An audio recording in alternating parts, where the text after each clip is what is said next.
Hello. Hi, everyone. Welcome to Alta Live. My name is Beth Spotswood, and I am the digital editor at Alta Journal. I am very excited to see you joining us today for our discussion on the life and very tragic death of Mickey Mouse Club Mouseketeer Dennis Day. For those of you of a certain age or perhaps Disney interest level, you might know that Dennis Day was one of the original Mouseketeers of the original Mickey Mouse Club. And he lived a very fascinating, albeit ultimately tragic life. We're joined today by Ruby McConnell, who wrote about Dennis in the latest issue of Alta. Her feature is a fascinating look at Dennis's life, especially that in between, the huge in between his brief stint as a child star and his heartbreaking death. Before we dive into the conversation, a few things. First, a bit about Ruby. Ruby McConnell is a writer and geologist who focuses on the intersection of the natural world and human experience. She is the author of the series A Woman's Guide to the Wild, A Girl's Guide to the Wild, and its companion activity book for young adventurers. She's also the author of Ground Truth, A Geological Survey of Life, which was a finalist for the 2020 Oregon Book Awards. Her latest, which will be out in March, is Wilderness and the American Spirit. So keep an eye out for that in March. We will give you a shout out when that comes out as well, Ruby. She lives and writes in the heart of Oregon country. In fact, you might have read her The Other Oregon Trail, her fascinating 5-part Alta serial on the Applegate Trail in Oregon. So before we dive into our conversation with Ruby, are you familiar with Alta Journal? We are an award-winning quarterly magazine focused on California and the West. We have our current issues focus is on Baja, but again, we have all sorts of fascinating work in here, including Ruby's beautiful piece, The Missing Mouseketeer. So I do hope you'll check out our new issue. If you are not yet a subscriber or member, as we like to say, to Alta Journal, you can join us for $50 a year. You get a hat, you get 4 gorgeous issues. You'll get our bookstore guide. We have got a really cool book that we made of bookstores to California and the West. You can join us as a digital member for $3 a month, or just come to free events like this one. In fact, every Wednesday, we've got Alta Live. The third Thursday of the month is the California Book Club. Tomorrow we're going to welcome DJ Waldy and he's going to join the California Book Club. We've got events coming up. Ruby, I swear we're going to get to you. 2 events that I want to invite you to really quickly. Oakland on Wednesday, January 24th at Cleo's Bookstore. We're going to have an issue party there. And at the North Figueroa Bookstore in LA on February 1st. Those are free. Everyone's invited. Come on down. There is a Q&A button at the bottom of the screen to ask your questions for Ruby. This interview will be recorded and posted to altaonline.com later this afternoon. We're also going to send you links to Ruby's work, this article about Dennis Day, anything else that pops up in our conversation today. So as usual, please let us know where you're zooming in from in the chat. Hey, South City, Karen in South City. I am here in Novato, California. Washington, D.C. Hi, Stephen in Washington. Ruby, I know you're in Oregon. You're one of my favorite Oregonians. Where are you today? I'm in Eugene, in my house, frozen in, unable to leave like everyone else in You're Oregon right snowed now. in? Yes. On a snowy day, it's kind of a perfect day to discuss this really fascinating and sad story. Now, you and I are kind of the same age. We weren't alive in 1950. We weren't watching TV in 1955 to watch the first iteration of the Mickey Mouse Club. How did you come to learn about Dennis Day? I learned about Dennis Day when he went missing in 2019. And that was really, I mean, I had known about the early Mouseketeers. I'd certainly seen clips of the early Mouseketeers. I would have been more familiar with Annette Funicello, maybe, or Cubby O'Brien, some of those that had like a longer career afterwards. But I first heard of Dennis Day in 2019 when local news started to pick up a story about a missing Mouseketeer. And so you were what prompted you to dig deeper? And when did you discover, was it for this article? Did you start to just kind of go on your own deep dive as to who Dennis Day was and what happened? Um, yes, what happened for me was so I encountered the story that there was a missing Mouseketeer and living in Phoenix, Oregon, and I went, "There's a Mouseketeer living in Oregon." Oh, wait a second, there's a Mouseketeer living in Oregon, and then I said, "Where is Phoenix, Oregon?"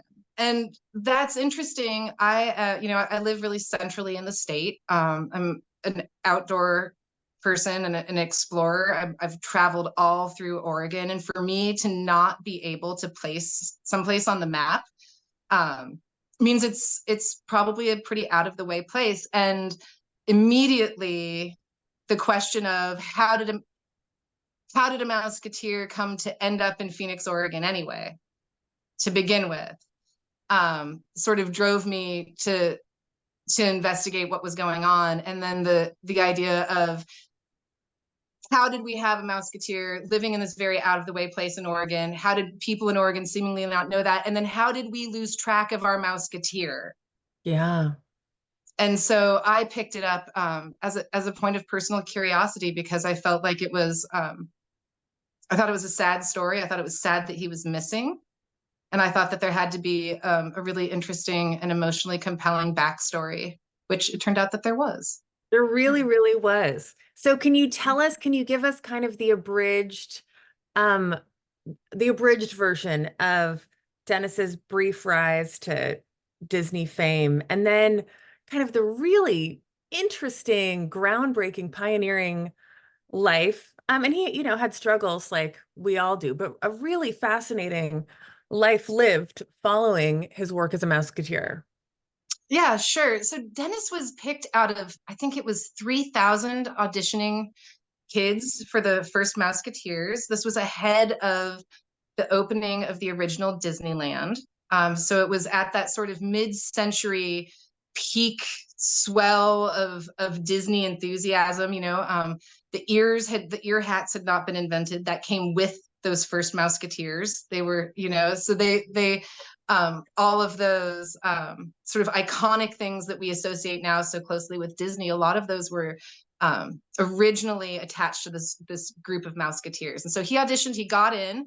Um, he was on the show for the 2 seasons, and then was cut. It was kind of a very cutthroat environment, very fast paced. They exploded into popularity. They had millions of viewers at a time when mainstream television was ubiquitous and very centralized and normative. We didn't have as many options as we did now.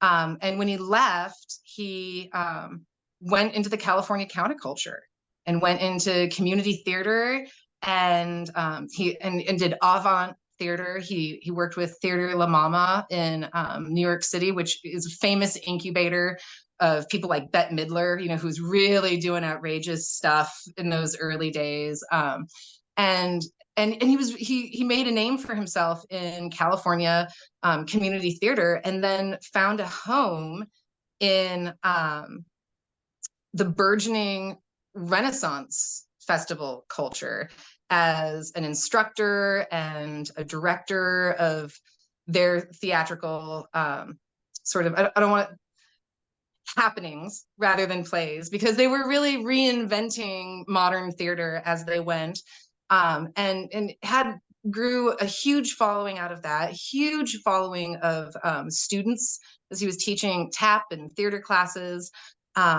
and really grew like a large family, and then eventually met his husband and got married and moved up to Oregon to lead a quiet life.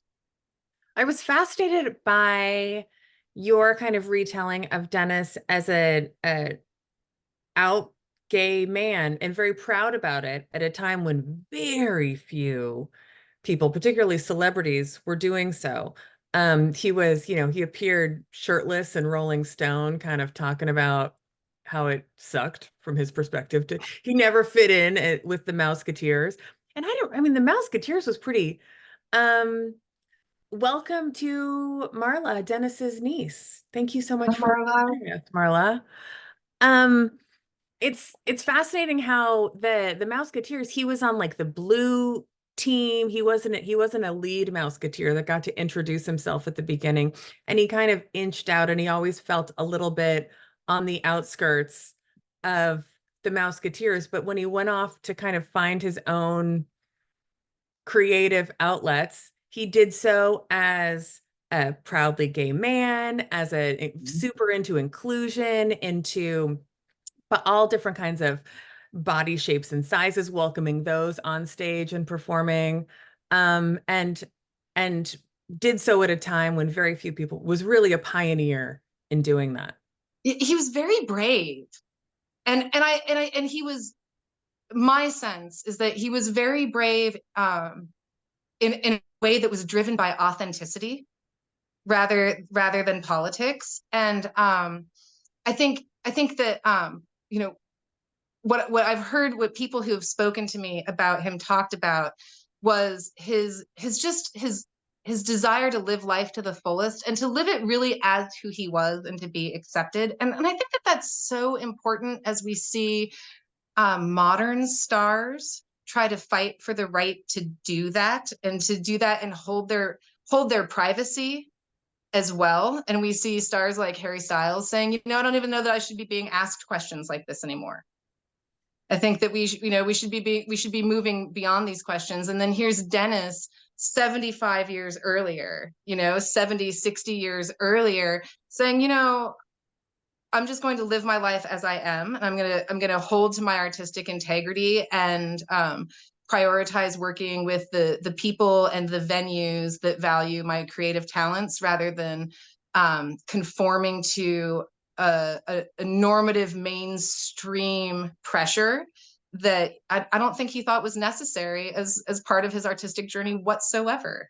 That was really I'm a total true crime buff, and my favorite parts of your article were kind of getting to know Dennis, who he was as an adult, and his passion for theater and experimentation, creative experimentation.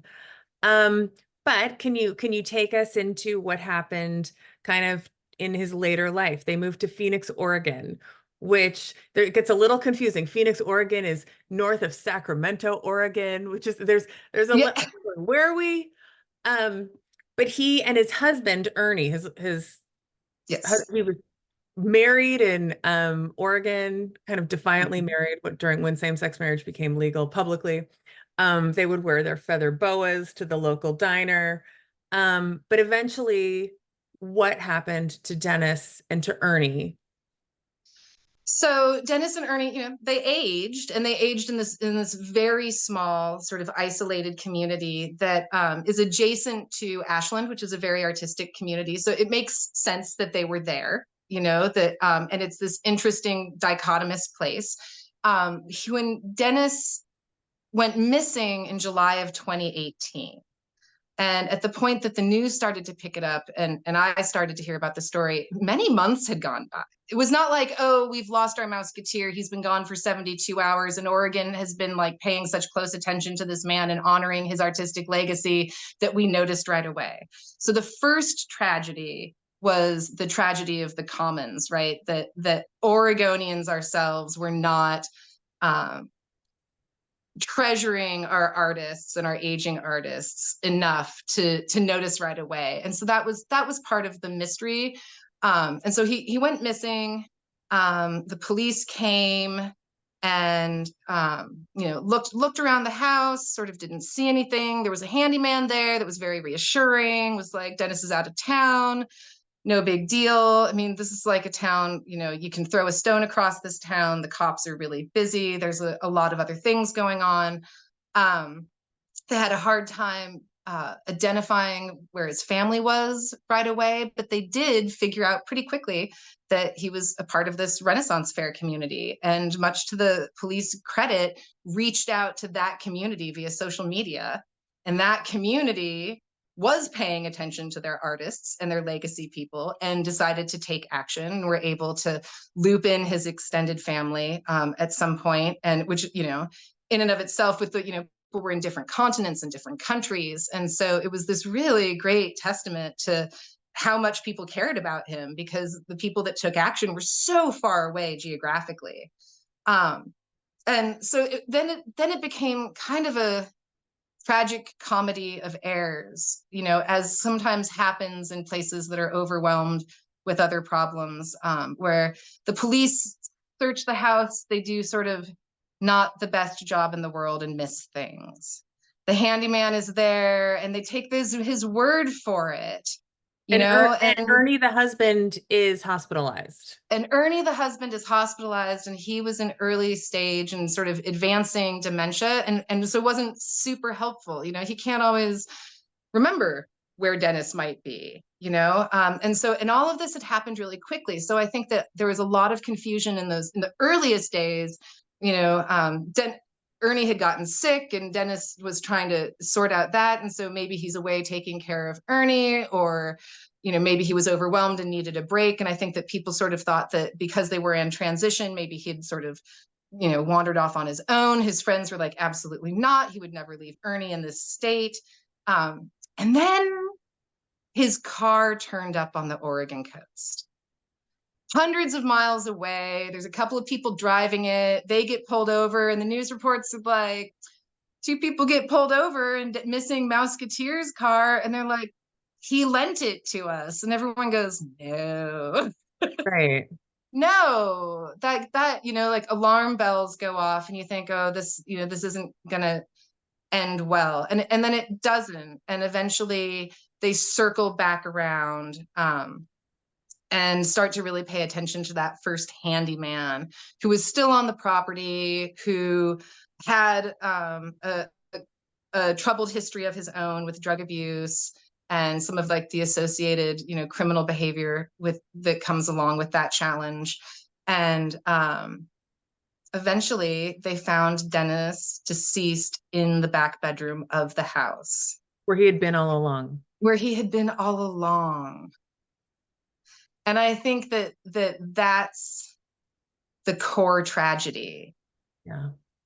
That's the core tragedy, is, that he was not found soon enough, that whatever really took place the day that he passed away, which has never really been fully illuminated. There's still court cases pending about this. Regardless of what the details of the incident were, there was all of these sort of failures of the system, even though neighbors were concerned, even though Meals on Wheels was concerned, even though friends and family were concerned, there was this sort of slow failure of the system, that ultimately allowed, the media to be super sensational and cover the tragedy, and also forget to celebrate the life and the artistry, which is what I tried to do in this piece. Because as you say, it turned out then that his life was really interesting. Yeah. And he had an important role in, crafting a lot of what are now main staples in our cultural lives, things like, arts and music festivals. So it's really interesting. I want to touch a little bit on, there seemed to be, I get into like the weeds of the crime, but there seemed to be there was Ernie and Dennis are in Oregon. It's 2009. They're still in contact with the Renaissance Fair community, this chosen family that they seem to have developed. From then to 2018, when Dennis went missing, there seemed to be a decline in their quality of life. I know that kind of financial sustainability of independent artists was something that Dennis was passionate about and something he also struggled with. Can you talk a little bit about what their living situation was like prior to Ernie going in the hospital, which kind of set off this series of events of hiring this handyman with the troubled past who moved in, and ultimately Mhm. we'll get to Daniel, but can you tell us Right. So about that they, almost they decade? just they lived in like this really modest, kind of sweet little house, and which apparently, from all accounts, Dennis kept mementos from everything he did. So it would have been filled with Mouseketeer memorabilia, and filled with Renaissance Fair memorabilia. But life is long, and people who live a long life and keep a lot of mementos fill their small houses. And I think that small house, from all reports, was quite full, reflecting his full life. Phoenix is far away from places. I think that as many people as they age, they become slightly more isolated, particularly when you live in an isolated place. So as their income declined and Ernie retired, he was I think maybe 8 years, significantly older than Dennis. Dennis was working sort of part-time. Their income would have been, low and fixed. Certainly they were, getting help with meals. So they were starting to have a harder and harder time doing those things, the housekeeping and like the keeping up with the outside of the house, fixing of things. Ernie was a very big man physically, and that's important because Dennis was so slight. He Oh, had that really? lovely dancer. If you look at pictures of him, he had a very Fred Astaire body, that kind of long lines, and was very slight in that way. So the concept of being able to physically help Ernie as Ernie's health started to deteriorate, it just got harder and harder for him, and Ernie started to fall, and Dennis wasn't able to get him up without a struggle. And so I think that there was a decline in their ability to sort of manage on the day to day. And so they went to a friend, we were talking to a friend, and he said, there's this guy, he's helped around my property. He's helped other people in the community, hire him. He's looking for a place to stay, maybe, because they didn't have a lot of money. So if they could offer this man a place to stay in exchange for helping to take care of the property, maybe helping if Ernie fell down. It's one of those things where it seems like a really good idea. When you're in need of a certain level of care, but not necessarily a lot of care, when you want to preserve your independent living. And so he did move in, and Dennis didn't like the idea, and Ernie did. And I think, well, Dennis was right. But Ernie won. But yeah, So the handyman's name is? Daniel Berta. All right. So let's kind of jump into Ernie goes into the hospital. Dennis dutifully is visiting him, bringing him food, very involved in his hospital care. By all accounts, they are continue to be deeply in love, very, very, very close. And Dennis is living at his house with Daniel, this handyman. And this is kind of about the last time that Dennis is seen was visiting Ernie at the hospital. Uh-huh. Yeah. And Yeah, then, but maybe at that point that he was at a rehabilitation center, but yeah, okay. he was at a medical facility. Yes. And Dennis is also speaking to neighbors kind of at the same time of, this isn't really working out with Dennis. I want to get him the hell out of my house. And Yes. with that is the last we see of Dennis. Right. And then Dennis disappears. Ugh. Just disappears, stops, and it was the people at the medical facility were immediately alarmed because he had been a devoted husband and he had been very present, and it was not like him to not show up. I think his neighbors were immediately alarmed. I've had several people describe Dennis to me as unafraid to tell people exactly what he thought. And I've had at least one person who knew him suggest that he would have made his displeasure with any house guest or living situation well known. Um, Probably much to his credit. Well, I'm curious. Probably. Go ahead. I'm sorry.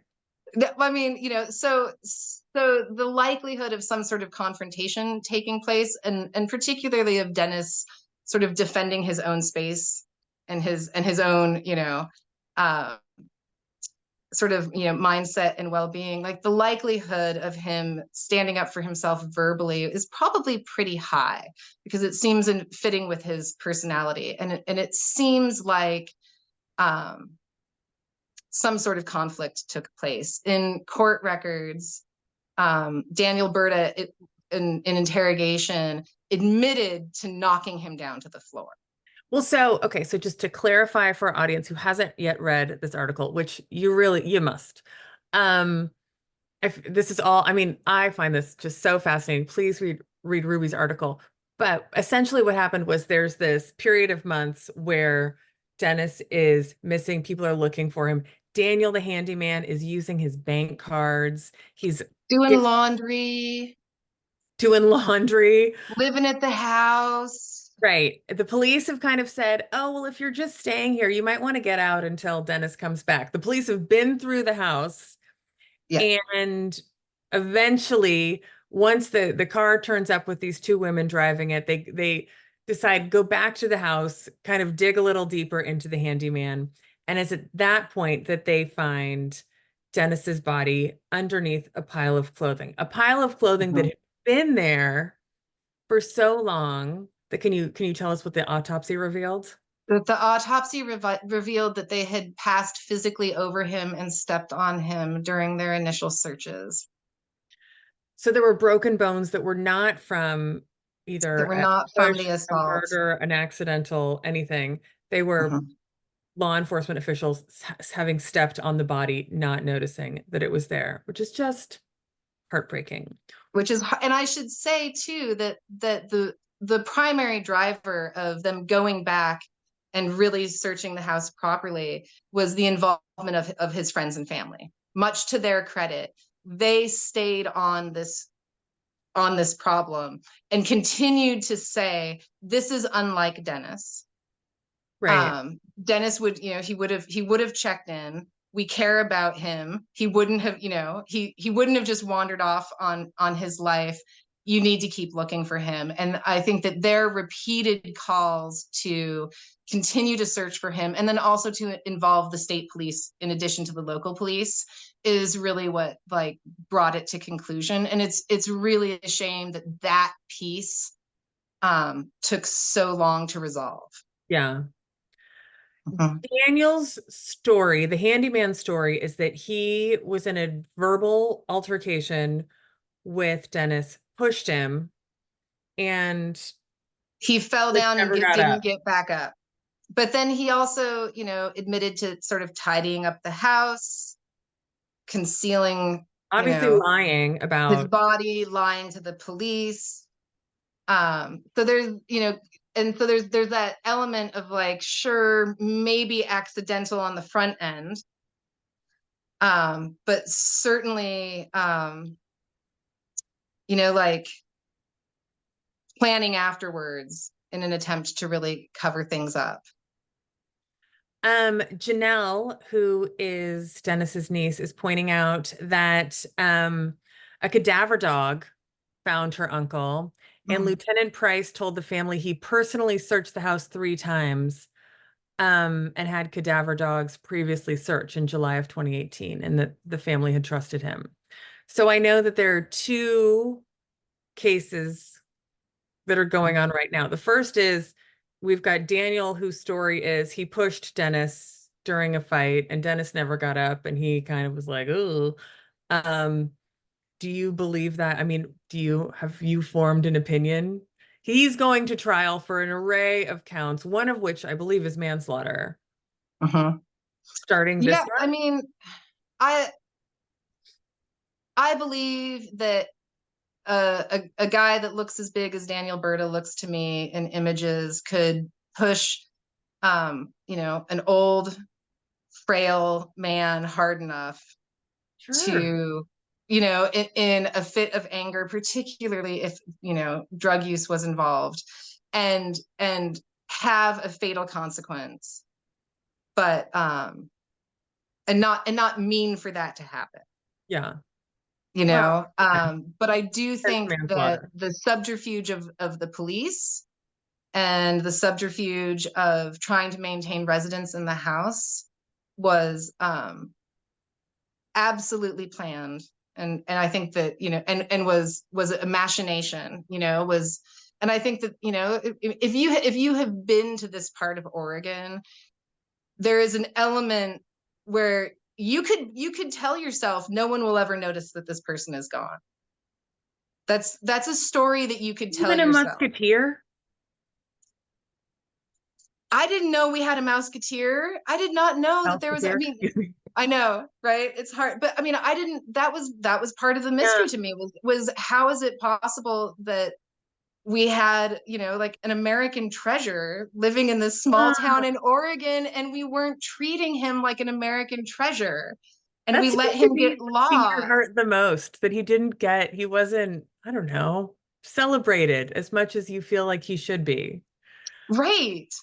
Yeah. And he had spoken in previous interviews, even decades earlier. He had talked about the phenomenon of the public really loving, the downfall of Mouseketeers and loving the downfall of celebrities. Yeah. Dennis was aware of that phenomenon, and then to see that play out with someone who had called that out previously as being something that was unhealthy and and unwanted. I thought, well, from my perspective, I thought, well, I want to make sure that that people know that there was a lot to this human being. There was a lot more to him than just being a Mouseketeer. That you don't become a Mouseketeer without being an extraordinarily talented human being, extraordinarily talented, and that talent doesn't end when your participation in the Mouseketeers ends. You Right. remain an incredibly talented human being, and you have talent to share. And so yeah, but I mean, I think as far as the real mystery to me is that period of time between when he went missing and when they found his body, and what was going on in the search that the investigators weren't able to sort of focus in on Berta earlier with more suspicion. So the family has filed a lawsuit Mm-hmm. against the police. Can you talk Yes. a little bit about that? So the lawsuit is against the city of Phoenix, and I believe against at least Lieutenant Price. I believe at least in one of them he was named. He may not be named in this version. Um, and they're alleging exactly that there's been some degree of negligence. Right. That they they did an inadequate job of checking the property in those initial searches, that they should have found Dennis's body much earlier, Yeah. that they He that was they there did the an whole inadequate time. he was there the whole time, that they did an inadequate job of surveying, neighbors and connected people. They did an inadequate job of, this is the assertion, that they did an inadequate job of investigating Berta and who's staying on the property. I mean, and we've all seen Lifetime movies of the week. The first person that you look at is the person living in the Right. property. I mean, I'm not The a handyman detective, with the but criminal that's record who was right. audibly arguing with. Yes. Okay, we're getting a lot of questions and some kind of insider intel from Dennis's family. So I just want to address those and make sure Yes. that yes, the neighbors, Janelle is clarifying that two questions have popped up. Wasn't there a smell? Yes, there absolutely was. And the neighbors notified police about it. And a second question, which is a great question, could it not been Daniel, the handyman, as we're calling him, who stepped on the body? But apparently there's police cam footage of officers, God, that's awful, stepping right over it. Um, Yeah. so quickly, just for Stephen Surwitz wants to know, how old was Dennis when he died? Oh, He that's was not born in something I have written on my 1942. sheet. 78, I think. I'm so bad with numbers. Janelle, if you have that, he was in his mid to late 70s. He was born in 1942, if that helps. I was talking to my mom before this, who was, 10 when the Mickey Mouse Club came out. And she was like, Dennis Day. There's a famous singer named Dennis Day who's older, but I was like, he was kind of off to, he wasn't Annette. He wasn't one of the main ones. Right. And so she, she's going, "Oh yeah, yes, yes."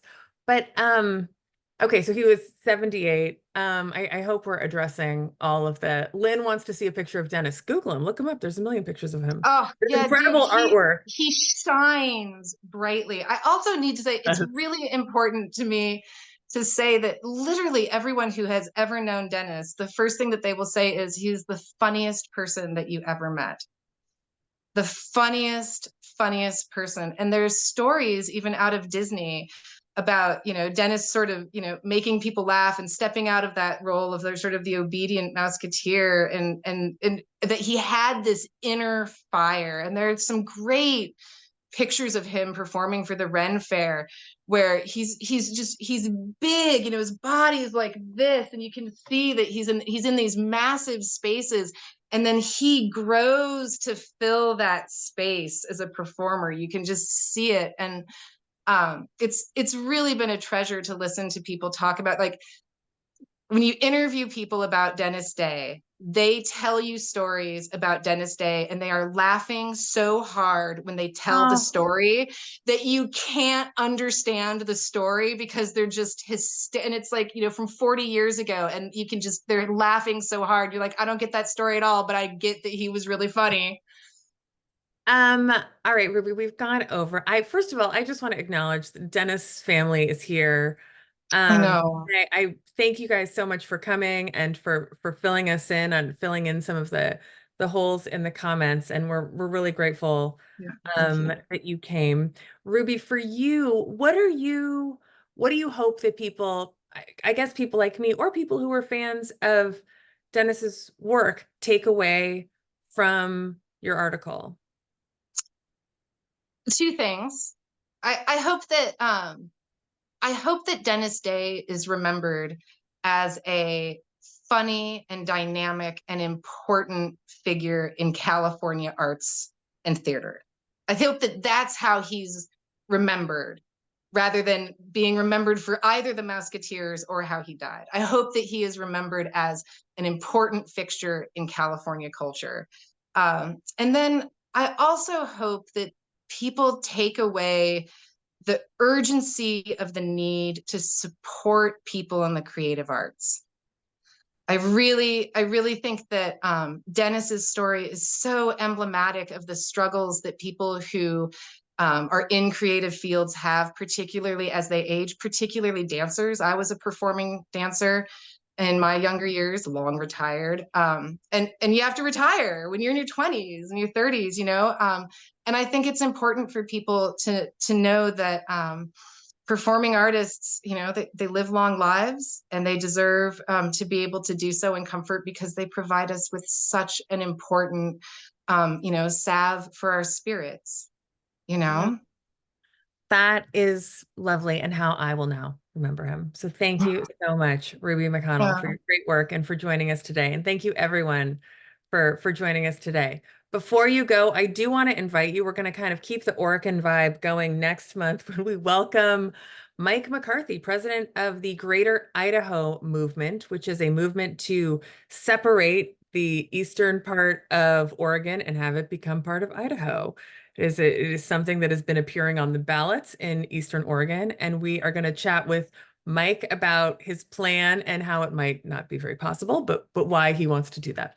So join us for that. That is a week from today, Wednesday, January 24th. We also have a party that night in Oakland, February 1st, another party in LA. So folks, you're invited to all of that. It's all free. Ruby McConnell, thank you so much for joining us today. It's a pleasure to have you. And thanks to everyone for coming, especially Dennis's lovely family, his nieces. So thank you guys so much. Yeah. Thanks, everyone. Take care.